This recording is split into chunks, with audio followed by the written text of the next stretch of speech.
Last time I covered the first half of the Underworld soundtrack from 2003.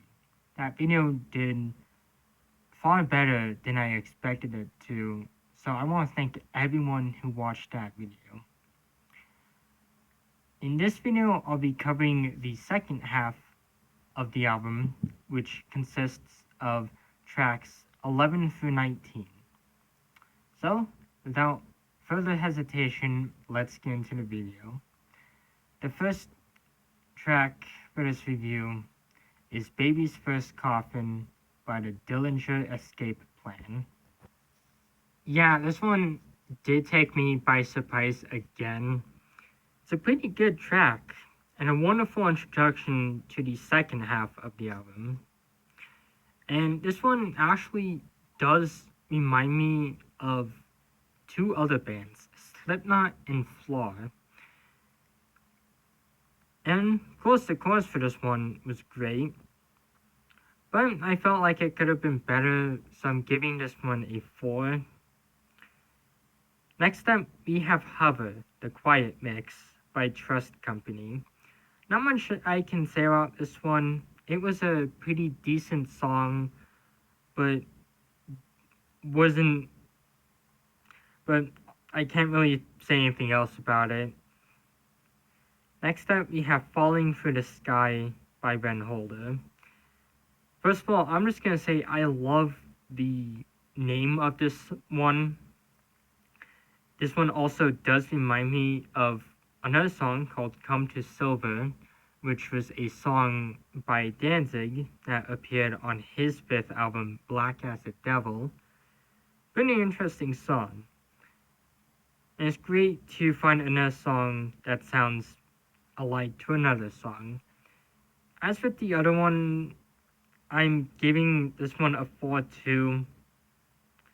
Not because it's bad. It's a pretty decent song, but I just felt that there were better ones off this album. Next up, we have Weak and Powerless, Tilling My Grave Mix by A Perfect Circle. Yeah, this is the second A Perfect Circle song we're seeing on this soundtrack, which kind of makes me wonder how could they not get Tool to do a song for this album?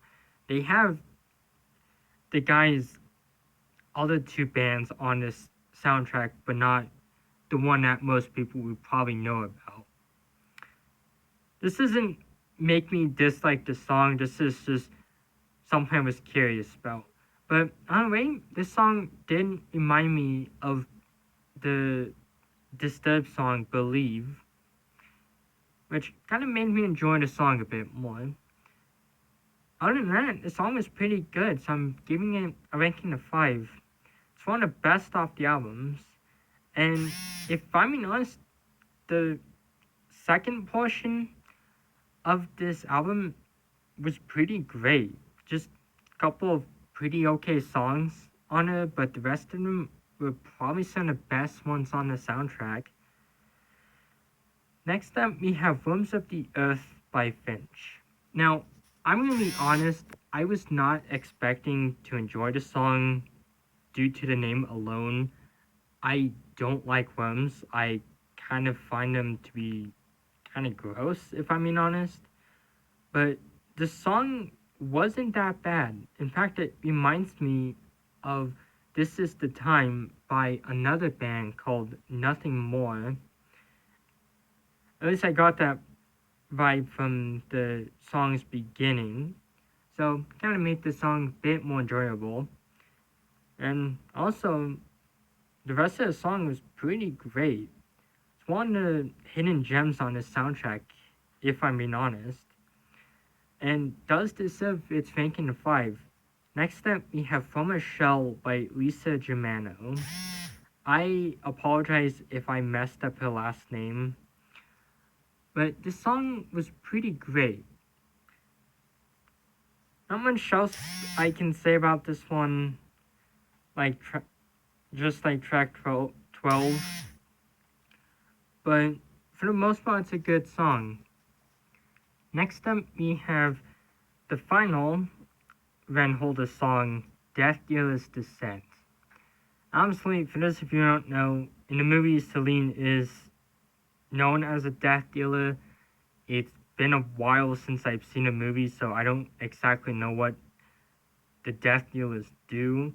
But honestly, I found it interesting that there was a song called that.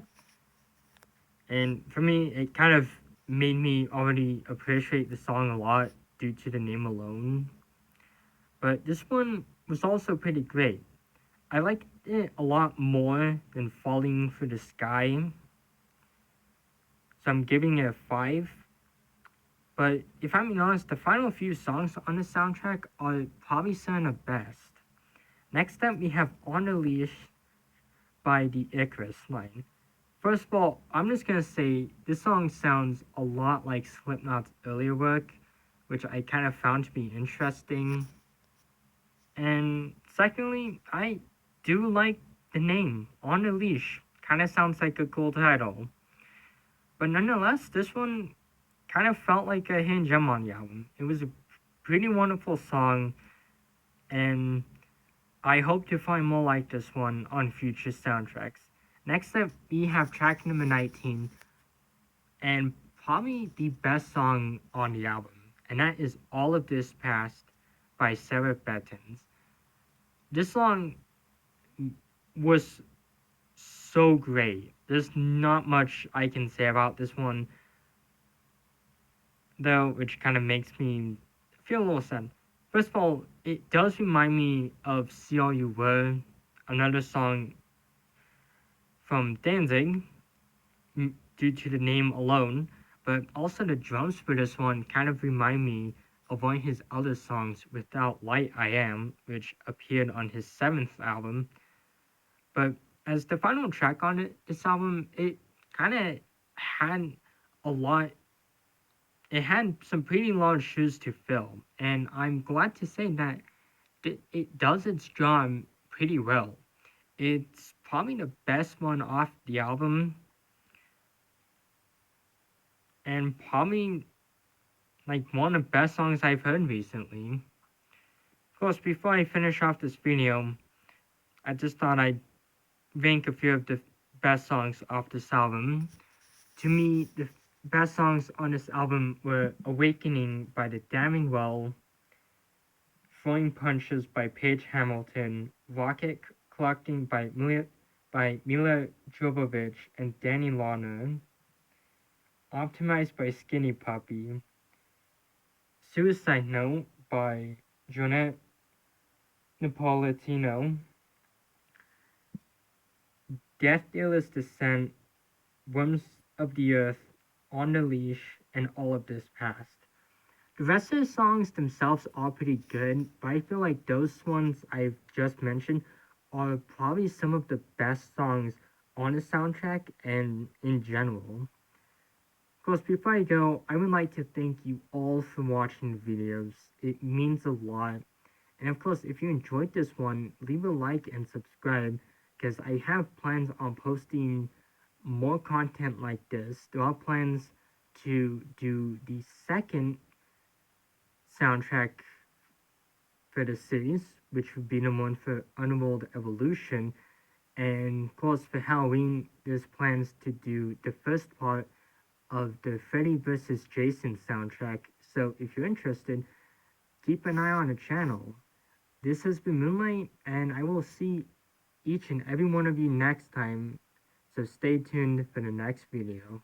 Goodbye for now, everyone.